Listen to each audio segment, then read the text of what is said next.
S'ka rëndësi ku ndodhesh. Ne vim tek ti. ICF Tirana. Jam shumë e gëzuar që kam mundësinë të ndaj sot. Besoj shumë që është një fjalë që do jetë shumë praktike dhe për gjithë secilin prej nesh. Sigurisht sa herë që kemi mundësinë që të ndajmë nga shkrimi, lutemi shumë edhe kërkojmë që Zoti na zbuloj çfarë është një gjë për cilën ne të gjithë jemi duke kërkuar. Përshëndes miq që janë duke na ndjekur online. Besoj shumë që mesazhi do të jetë relevant edhe për ju, kështu që nëse keni miq që e dini që nuk janë në Tiranë, nuk kanë mundësinë të jenë me ne fizikisht, ky është momenti kur ju mund të ndani linkun me ta, ne jemi në YouTube live. Mirë se keni ardhur ju miq që jeni për herë të parë. Do shkojmë pak bashk pas në histori, aty rreth viteve 600 para Krishtit. Mbreti Nebukadnesar i Babilonis, mbretëria më e madhe e asaj kohe, pushton Izraelin. Ai merr Jeruzalemin edhe pastaj merr gjithë popullin e Izraelit, përfshirë elit, drejtues, edhe i merr në Babiloni. Tani, si imagjinoj unë popullin e Izraelit aty në Babiloni, dhe kam një arsye pse imagjinoj kështu, por le të shikojmë se çfarë u shkruan profeti Jeremia popullit që është në mërgim. E gjejmë tek kapitulli 29 i librit Jeremias, vargjet 5 deri në 7. Jeremia shkruan: ndërtoni shtëpi dhe banoni në to, mbillni kopshte dhe hani frytet e tyre. Merrni gra dhe bëni bi dhe bia. Merrni gra për bijt tuaj dhe martojini vajzat tuaja që të lindin bi dhe bia, me qëllim që atje të shumoheni dhe të mos paksoheni.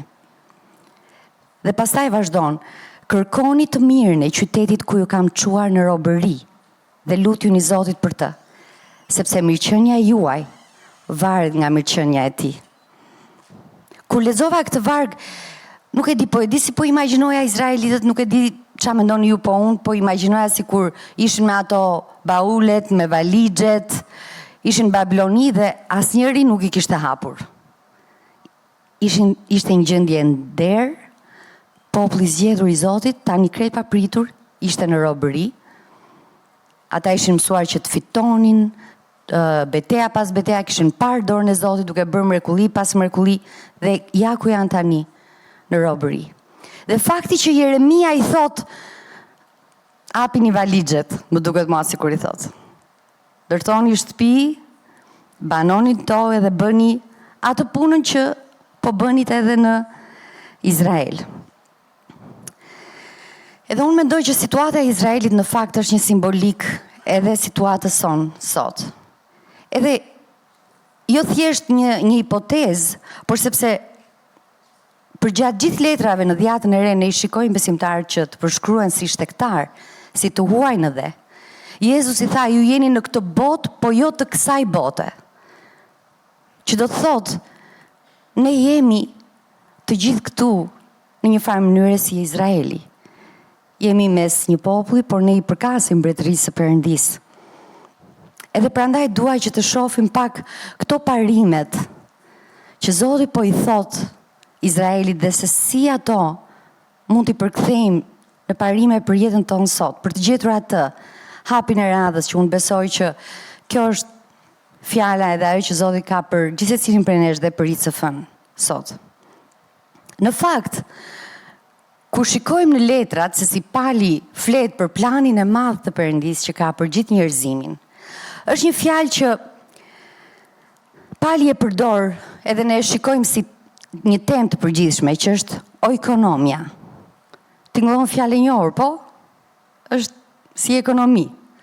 Dhe në fakt fjala ekonomi vjen nga fjala oikonomia, por ndërkohë nëse do bënim një paralelizëm, oikonomia do ishte ekonomia e Perëndisë për njerëzimin.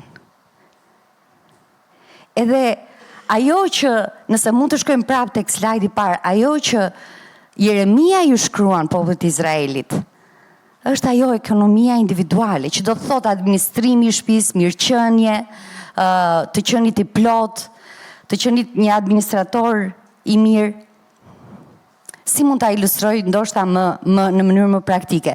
Ne kemi disa instrumenta këtu, dhe secila prej tyre ka një tingull, ka një mënyrë unike se si luhet. Ndoshta kjo bateria do kishte atë ekonominë e vet ose tingullin e vet. Piano, keyboardi apo kitara. Por kur ato luajnë bashk, ato bëjnë një muzikë. Që kjo do ishte ajo ekonomia, që është plani i Perëndis për gjithë njerëzimin. Dhe unë besoj që Jeremia po sjell vëmendjen e Izraelit pikërisht këtu. Shiko, jeni aty edhe do rrini gjatë. Në fakt ne dim që ai thotë do të rrini 70 vite aty. Kështu që filloni të bëni atë ekonominë tuaj, të ndërtoni shtëpinë, të jeni besnik me atë që juve ju është dhënë. Por edhe i sfidon që të luten për mirëqenien e qytetit të tyre, sepse nga ajo varet mirëqenia e tyre. Ndonjëherë, ne si besimtar e kemi të çuditshme atë ekonominë tonë. Disa nga ne krijojnë ato bunkerët, edhe izolimin e vet. Unë jam mirë, Zotin e njoh, më ka bekuar, kam një punë, kam një kish, do rri se nuk përzihem dot me botën. Ndonjëherë sepse është e rrezikshme, ndonjëherë sepse nuk duam që na prishet kjo oazi dhe kjo gjëja që ne kemi për veten tonë. Mbase kështu po bënte Izraeli kur shkoi në mërgim. Ose mbase po thoshin ne jemi populli i zgjedhur i Izraelit, përzihemi ne me këta. Edhe ndonjëherë ne si besimtar kemi një formë vetdrejtësie, dominance, tip snobi që unë kam marrë shpëtimin falas. Unë kam siguruar përjetësinë. Ekonomia jo ndonjëherë është e çuditshme. Shpesh është një shkrirje me kontekstin ku jemi, duke harruar vlerat, atë për cilën jemi thirrur. Dhe atë për cilën jemi thirrur të bëjmë edhe të reflektojmë. Por në fakt, ka një ekonomi tjetër për cilën populli i Izraelit është thirrur, ka një ekonomi tjetër për cilën ne sot jemi thirrur si shtektar në këtë botë. Edhe ajo është për të qenë dhurat aty ku ne jemi. Dhe jo vetëm për të qenë dhurat, por edhe për të qenë të qëllimshëm, për të kërkuar mirëqenien e konteksteve, e lagjeve, e familjes, e punës, e qytetit, e vendit se ku ne jemi vendosur. Jeremia nuk i thot popullit e Izraelit, tregojini atyre se kush jeni ju. Ju jeni popull i zgjedhur. Jo, ai thot, bëni me besnikëri atë që ju jeni krijuar të bëni. Ndërtoni, mbillni, shumohuni që mos paksoheni. Edhe të jeni gati për atë që Zoti ka për hapën e radhës. Kështu që pyetja ime dhe nxitja ime sot për gjithë ne është, kush është ekonomia jonë? Edhe ndonjëherë ne themi, po ti më jada se dit, qa burri kam unë, qa pune kam unë, qa koleg. Po dhe tani që e larë Shqipërinë kam edhe tjera atje ku jam në migrim. E di ekonomia jonë është të administrojmë mundësit dhe individualitetin që Perëndia na ka dhënë sot, aty ku jemi, për të ndikuar komunitetet që ne jemi. Christine Caine, një aktiviste, shkrimtare, folse, drejton një nga organizatat më të mëdha që lufton trafikimin e vajzave dhe grave në botë.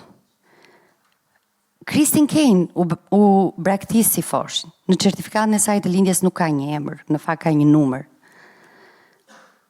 Ajo është një grua, një vajzë që për 13 vite rresht nga mosha 3 deri në 15 vjeç u abuzua. E megjithatë sot ajo sjell të tillë ndikim në mbar botën. Dhe shiko si thot Christine Caine, nuk është nevoja që ti të bësh gjithçka. por ti duhet të bësh diçka. Edhe arsyeja pse fillova me popullin izraelit është për të parë se si shkrimi, edhe se si Zoti ka ndërvepruar edhe na ka dhënë ne mesazhin se si ne duhet jetojmë sot si shtektar në këtë botë. Dua që të shohim bashkë edhe njerëz që në fakt realisht janë historitë e ditëve të sotme. Nuk janë vetëm të 600 viteve përpara Krishtit. Mike Todd, një pastor që unë e kam shumë për zemër, thot ndalo sankuari dhe fillo të kultivosh. Nuk e di, vetëm mund të aludoj çfarë po bënte populli i Izraelit në momentin kur Jeremia u shkroi, por nuk e di si ndjeni ju në ato rrethanat që jeni. Edhe ndonjëherë duket sikur nuk ke ç'a kultivosh, je kështu si në ethe duke pritur për gjeneratës që do ndodhi. Atë mrekullinë që Zoti do bëj për ty. Mbase populli i Izraelit po priste që do kthehemi prap shumë shpejt, ka për të ndodhur, s'ka mundësi që ne jemi në robëri kaq gjatë. Po sikur ndryshimi që ti po pret të ndodh nga ti. Nik Vujčić është një lider tjetër i krishterë me shumë influencë, i lindur pa duar dhe pa këmbë, me një fëmijëri dhe rritje shumë të vështirë, dhe më pas filloi një shërbes që ka ndikuar miliona e miliona në mbar botën. Ai thot nëse nuk mund të marrësh një mrekulli, bëhu ti një. Kush është mrekullia që ti po kërkon? Kush është ndryshimi që mezi po e pret në ato rrethanat e tua? Të vi 1 milion euro nga dheu dhe të fillosh atë biznesin që ke ndërruar, të blesh atë vilën që ke fiksim, kolegët apo shefi, kur të shkosh nesër, si ditë e hënë, të jenë totalisht ndryshe. Të marrësh një ofertë për një promovim, që as e kishe menduar. Bashortit apo bashortes t'i vinë mend dhe martesa të fillojmë në fund të lulëzoj. Të ikësh nga Shqipëria apo po ndron të kthesh prap. Me shumë gjasa, ata njerëzit që janë përreth jetës tënde dhe të njohin, janë duke pritur që mrekullia të vijë nga ti. Sepse e din që një të diel pas dite, plot me diell, kur ti kishe 1 milion gjëra të tjera që mund të bëje, ti shkon edhe adhuron me të tjerë, të njeh Zotin dhe ndjek atë edhe e kërkon atë me gjithë zemër. Mbase ata që janë për te e presin që mrekullia ti është ti. Pali u shkruan Filipianëve, unë mund të bëj gjithë shka me anë të Krishtit që më forcon, edhe nxitja ime për ju sot, edhe për veten time, gjatë gjithë kësaj jave, ndërsa mendoja për mesazhin është, ne mund të jemi ajo mrekullia që njerëzit përreth nesh apo kontekstet tona presin të ndodhi. Sepse ne mund të bëjmë gjithçka me anë të Krishtit që na forcon.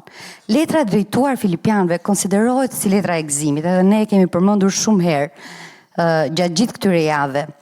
Mos u shqetësoni, gëzoni. Filipia ishte në veri të Greqisë në atë kohë pjesë e Maqedonisë. Pali shkoi në Filipinë, në Selanik, në Athinë, në udhëtimin e tij të tretë, erdhi deri në Iliri. Edhe pyes veten, pse i foli kaq shumë një popull i fqinj për gëzimin, që të mos shqetësoheshin dhe ju kujton që mund të bëjnë gjithçka me anë të Krishtit që na forcon. A mos ishte diçka në këtë rajonin ton që i pret zgjidhjet nga jashtë? Nuk e di. Por di që në ne është fuqia për të qenë mrekullia aty ku ne jemi. Tek njerëzit, komuniteti, qyteti edhe rrjedhimisht vendi ynë. Sot shumë shqiptari kanë sytë data 11 maj, edhe tek zgjedhjet. Edhe disa presin për një mrekulli, disa janë të bindur që ky vend nuk bëhet, edhe disa tjerë janë indiferent. Unë besoj që ky vend bëhet nga gjithë secili prej nesh, kur ne e dim që mirëqenia jon varet nga mirëqenia e qytetit ku ne jetojmë. Ashtu si që Jeremia i shkruajti, popullit të Izraelit. Edhe sigurisht nuk po flas për atë sfidën ku ti mbahesh me shpirt ndërdhëm edhe duron aty ku je, por duke bërë me besnikëri atë për cilën ti je mjeshtër, atë për cilën ti e di që është individualiteti dhe vlera që ti sjell aty ku ti je. Catherine dhe Geoff janë në këtë foto në ditën e tyre të dasmës në vitin 2004. Në vitin 2008, Catherine pëson një paralizë që indikoi pamjen e saj, të folurën, gëlltitjen. E megjithatë, Catherine sot është një folëse e jashtëzakonshme, shkrimtare, drejtuese me shumë influencë. Dhe një nga motot e Catherine është kjo. Këtu është Catherine me familjen e saj në vitin 2018. Unë nuk jam bjetuese e një paralize. Unë jam fitimtare në Krishtin. Pra nuk po flasim të durojmë si dikush që më gjeti tani dhe do më bjetoj se s'kam qa bëj. Kjo më ra edhe këtë do bëj. Po flasim për të qenë fitimtar, për të qenë mrekullia aty ku ne jemi. E për ndikuar në mirëqenien e qytetit ton, e rrjedhimisht ne do të jemi më mirë. Edhe jam e sigurt që ti po thua, po nga t'ja filloj, si të bëhem unë mrekullia. Mbase sot ke shumë me cilën Perëndia të ka bekuar, ke shumë që e ke kultivuar ndër vite, ke që duke mbjellur në vend që të ankoheshe.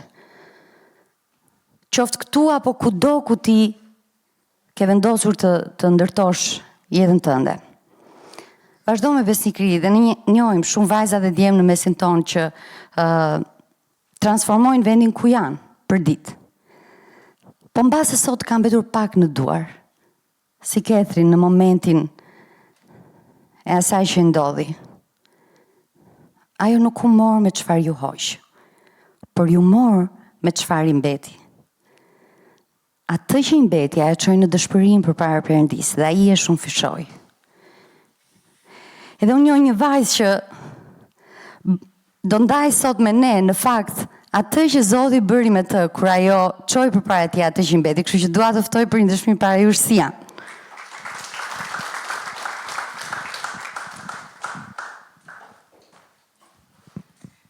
Përshëndetje edhe një herë. Unë jam Sia, për ata që nuk më njohin. Jam pjesë e ICF Tirana prej 3 vitesh tashmë. Edhe sot dua të ndaj një situatë time që ka ndodhur në shumë pak kohë, në fakt, në verën e vitit 2024, ku unë punoja në sezon në Dërmi.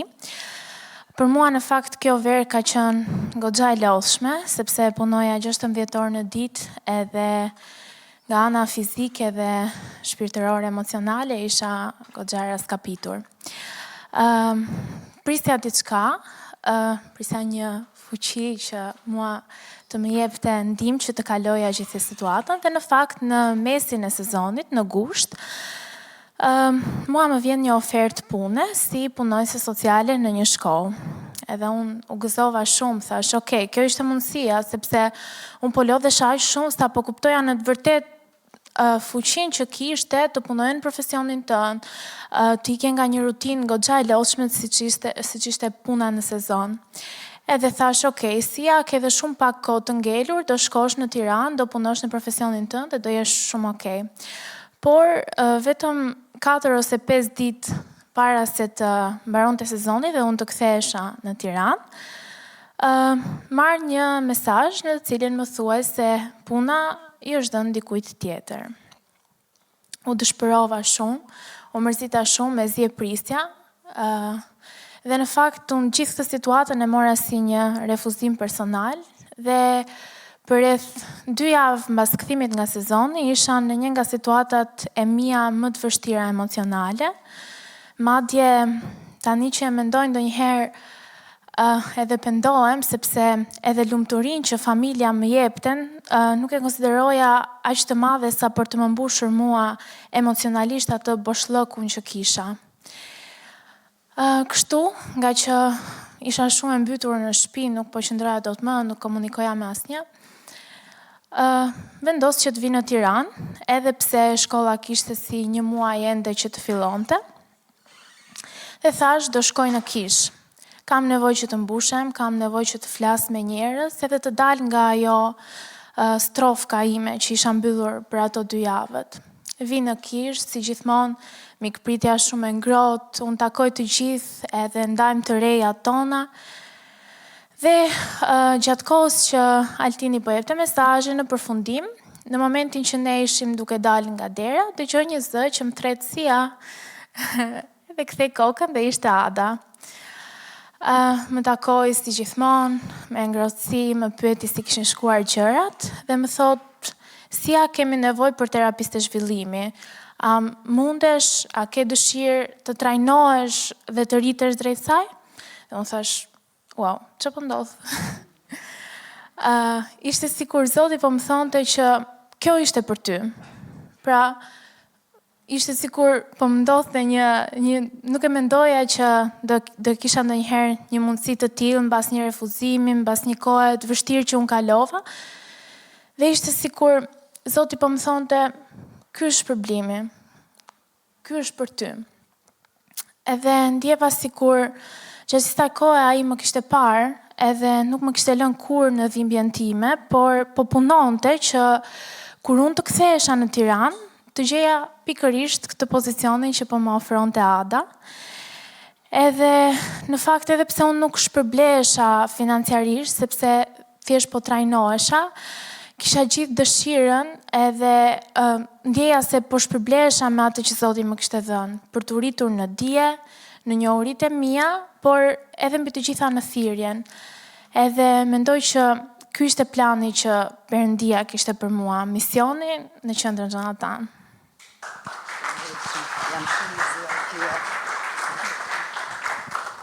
Faleminderit shumë si jam shumë e gëzuar që je pjesë e ekipit tonë. Në fakt, nuk e kishim menduar që Sia do ishte gati për të bërë pjesë e ekipit si e punësuar aq shpejt. Pas 1 muaji që u përkushtua, duke marrë trajnim, duke treguar atë entuziazmin e saj, dashurinë për fëmijët, po edhe aftësitë e saj të jashtëzakonshme për të mësuar ndërveprimin. Sot është pjesë e ekipit ton dhe planifikon gjithë javën edhe shërbimet që jepen gjatë gjithë javës në qendrën Jonathan. Faleminderit shumë. Edhe jam shumë e sigurt që ka dhe shumë vajza dhe djem këtu, burra, gra që kanë dhënë atë që kanë me besnikëri, e kanë derdhur, e kanë investuar edhe për të bërë më mirë atë kontekstin ku janë, edhe sigurisht për mirëqenien e vet. Edhe nuk e di se çfarë po të trazon ty në këto momente. Kush është ajo ekonomia jote? Po qëndron si një bunker i mbyllur, duke u izoluar ato bekimet, dhuntit edhe çdo gjë që Zoti të ka dhënë? Apo po mendon se sa dominant apo dominante je me këto që Zoti të ka dhënë? Apo ndoshta thjesht je shkrirë me botën për të bërë sense, për të ndjerë se duhet të jesh e kohës, e duhet përshtatesh. Jezusi tha ne jemi në këtë botë, por nuk jemi prej kësaj bote. Ne të gjithë e dimë se çfarë ndodhi në kopshtin e Edenit. Perëndia ishte duke shijuar atë ekzistencën e vet dhe vendosi le të bëhet drita. Edhe solli dritën, edhe pasaj krijoi gjithë krijimin. Edhe pasaj përsëri nuk mjaftoi, krijoi njeriun. Dhe njeriun e krijoi si një dhuratë për krijimin, që ta punonte, ta kultivonte, i vendosi në kopshtin e Edenit, i dha njëri tjetrin, burr, grua, të ishin bekim për vendin ku ata ishin bjellë dhe ishin vendosur. Dhe ne dim ç'a ndodhi me rënjen edhe kur mëkati erdhi në botë. Ajo pema na i prishti të gjitha punët, por pavarësisht Krishti erdhi, edhe ne sapo kemi festuar Pashkën. Dhe ai erdhi për t'i dhënë përsëri njeriut vlerën e dhuratës që Zoti kishte në plan që për krijimit. Duke na shpëtuar, ai na dha një identitet të ri. Ne jemi banor të mbretërisë së Perëndisë dhe jemi shtektar në këtë tokë. Edhe ndoshta Zoti po të thotë sot, hapi valixhet. Fillo bëj atë që ti di të bësh më mirë. I dhurat për familjen tënde, për vendin e punës tënde, për lagjen tënde, për qytetin tënd. E ndërkohë që e bën këtë, lutu, sepse mirëqenia jote varet nga mirëqenia e vendit ku secili prej nesh është vendosur. Një nga vargjet që për Altinin dhe mua ka qenë vazhdimisht si një motivim edhe një motor, ka qenë nga Predikusit 11:4, që thot, kush e ka mendjen të era nuk ka për të mbjell, dhe kush rri e shikon ret nuk ka për të korrur. Në qoftë se do rrinin të prisnin për rrethanat e përkryera, nuk do kishim mundësi të bënim asnjë gjë. Do ishim të paralizuar duke u fokusuar tek era edhe tek ret. Kështu që dua t'ju inkurajoj shumë.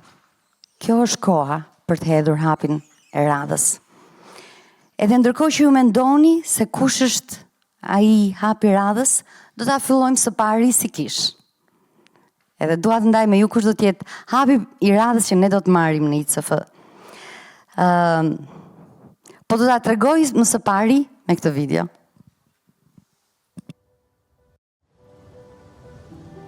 Perëndia, a është një përrall apo këshilltar?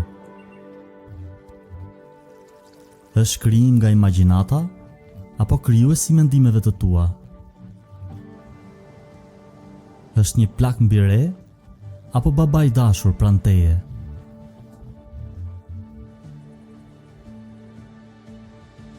Përjeton një aventurë.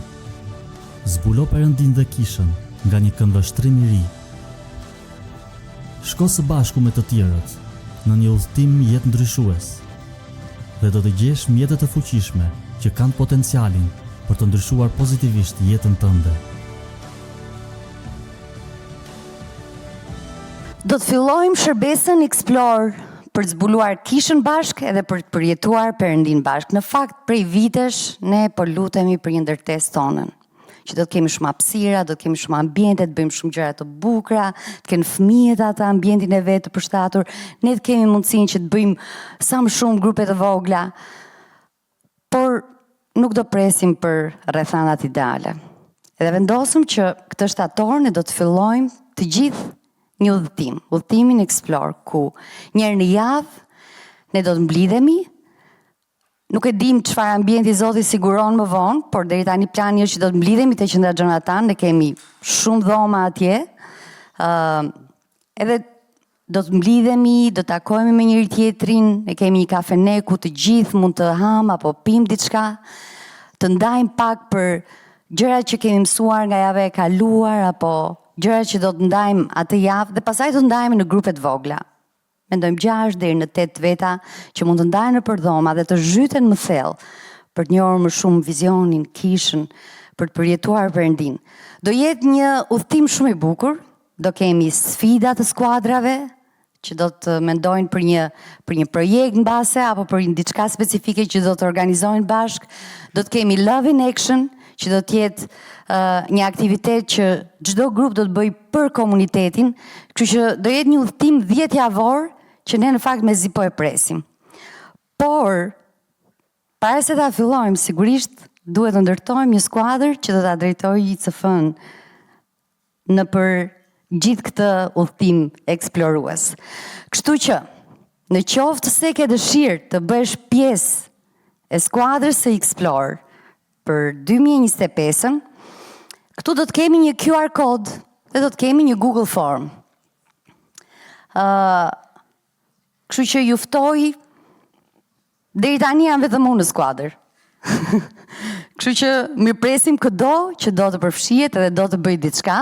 Aty tek forma do të gjeni disa informacione personale që ju mund t'i hidhni dhe Me që se është kohë avatarësh dhe si që këshim bërë dhe videon, kemi menduar që ju të zgjidhni avatarin tuaj. Marta apo Gjoni? Marta dhe Gjon Pakzori njiheshin për ata që përgatisin gjërat, që përgatisin udhën. Mbase, ti ai personi që Ada, unë do t'i bashkojmë kësaj skuadre, do bëj gjërat gati, do bëj një snack, edhe do ndihmojna pjesën përgatitore të udhëtimit Explore. Miriami apo Davidi? Miriami dhe Davidi njiheshin për adhurues, plot emocion, plot energji, dhe prandaj unë e kam shkruar unë gëzoj si fëmijë, sepse do duam antarë të skuadrës që jo vetëm na drejtojnë në adhurim, por edhe janë të gatshëm për të bërë aktivitete me fëmijët gjatë kohës. Duam që të jetë një udhëtim për të gjithë familjen, në fakt. Debora apo Jozueu? Dhe Debora ishte një nga gjyqtarët e Izraelit, një grua e fortë që drejtoi popullin e Izraelit në kohë të vështira. Jozueu e dim që e drejtoi popullin e Izraelit për të eksploruar tokën e premtuar. Mbase je një eksplorator, je ai personi që do ta marrësh grupin tënd, që të zhytesh thellë për të përjetuar Perëndinë, për të njohur dhe zbuluar kishën. Një mundësi tjetër për të përfshirë në skuadër është ti mund të jesh një Rebek apo Solomon. E dini pse mendova për Rebekën. Rebeka ka bërë shumë gjëra të mira, jam e sigurt, po ndoshta ajo që mbahet mend është që e futi pak në kurth burrin e vet kur ja dha bekimin djalit të vogël në vend që t'ja jepte të parëlindurit. Po kështu dhe Solomoni ishte një mjeshtër urtësie që përdorte shumë gjëzën dhe duam që sa herë që mblidhemi të luajmë e të kënaqemi me njëri tjetrin. Kështu që nëse ti je personi që do ishe gati për të sjellë lojra, ndërsa ne mblidhemi, ai është avatari që është i yti. Lidia dhe Barnaba i shohim në dhjatën e re ndërkohë që kisha ishte në fillimet e saj të bënin kaq shumë për të tjerët, duke shitur parasysh, duke mbledhur ndihma, edhe siç e thash, gjatë Explore ne do të kemi një aktivitet që quhet Love in Action, që do vi me një projekt për të bërë diçka në komunitet, qoftë ai ungjillizues apo për të kontribuar në diçka specifike. Prishila apo Nehemia? Tani sigurisht që juve mund mendoni për karaktere pafund në Bibël, apo në jetën tuaj, këto ishin shumë përzgjedhje subjektive të avatarëve, personazhe që unë i dua shumë dhe kanë lënë gjurmë, dhe të dy ishin njerëz që përvishin mëngët, edhe bënin punë reale. Nehemia duke ndërtuar muret e Izraelit dhe Prishila, pashtu duke mbështetur apostujt në hedhjen e themeleve të kishës në vitet e para. Kështu që kur të hyni në Google Form, shkruani emrin dhe numrin e telefonit, edhe zgjidhni ku doni ju të përfshiheni, edhe gjatë javës unë do të lidhem me ju edhe do të lëm takimin e parë, ku do flasim më shumë edhe do zbulojmë enigma të tjera dhe çfarë planesh do bëjmë për nga shtatori e mbrapa. Ky do të jetë hapi i radhës në ICF Tirana. Por akoma ka mbetur hapi i radhës që ti do të bësh në familjen tënde, në punën tënde, në lagjen tënde, në qytetin ton, në vendin ton. Unë jam e sigurt që ky vend mund të bëhet. Nëse ne lutemi fort për mirëqenien e tij, edhe nëse gjithsecili prej nesh nuk pret që mrekullia të vi nga tjetri, por të jemi ne mrekullia, ata që kultivojmë, ata që mbjellim dhe ata që ndërtojmë. Le të lutemi bashkë.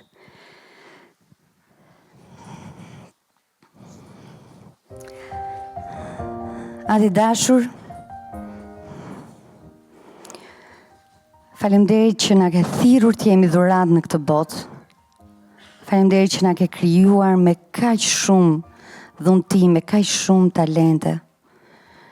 Edhe ne kemi parë vajza dhe djem në situata që s'tona e merrte mendja kurrë, që dëshpërimi nuk do t'i imposhte, vështirësitë nuk do t'i imposhtin. Zoti na ke thënë kjo botë po rënkon. edhe ne mund të jemi adhurata që mbjellim gëzim, që me besnikërin ton lullëzojmë atë bachën për rreth vendit ku ne jemi vendosur. Edhe unë lutem për ne që jemi këtu dhe për miq që janë larg, Zot. Sepse e di që edhe për ata që ikin ndonjëherë gjërat bëhen të vështira. Po ti je mjeshtër, Zot. Ti je i fuqishëm, mjaftueshëm, që mrekullia të vi aty ku ti do, nga gjithë secili që ti ke thirrur. O Zot, na trego kush është hapi radhës. Zot, lutem nëse dikush ka një sfidë në martesë apo në familje, unë lutem që ti do i tregosh hapin e radhës që duhet bëj vetë për ta përmirësuar situatën. Nëse dikush ka një problem në punë, me kolegët, me drejtuesit, o Zot, lutem që do t'i japësh një zbulesë. Se kush është hapi i radhës që duhet bërë për të sjellë ndikim e transformim. O Zot, lutemi për këtë qytet. Mbi 1 milion banorë, Zot. O Zot, lutemi që do ta bekosh, do ta begatosh, o Zot. E do ta pastrosh, o Zot, nga e keqja. Do ta mbrosh, o Zot. Edhe dim, o Zot, që kështu dhe ne do jemi të bekuar. O Zot, vigjilo edhe ngri popullin tënd që të jetë dritë edhe krip. Edhe sjelli ndryshim pas ndryshimit, ta transformojmë këtë vend. E t'i bekojmë me gjërat që ti na ke bekuar, o Zot. Bëj një gjë të re, o Zot. Na tregoj gjithsecilit kush është hapi i radhës në jetën tona. Edhe lutemi për këtë udhtim të ri të ICF Tiranës. O Zot, vazhdojmë lutemi që ti do sigurosh një ndërtesë të bollshme, të aksesueshme. E do shohim kishën tënde të rritet, e të çdo person që në del të kënaqet dhe shërbesat të glojnë, o Zot, gjatë gjithë javës. E deri atëherë, Zot, lutemi që do jemi besnik me gjërat që ti na ke dhënë. E do kënaqemi duke të njohur ty më shumë, duke u miqësuar me njëri tjetrin më shumë, o Zot. E duke zbuluar planet që ti ke për kishën tënde. Të duam, Zot, dhe të lavdërojmë edhe besojmë që ti do veprosh fuqishëm në jetën e gjithë secilit prej nesh, edhe në kishën tonë, për lavdin tënde, edhe në emrin tënd të çmuar Jezus. Amen.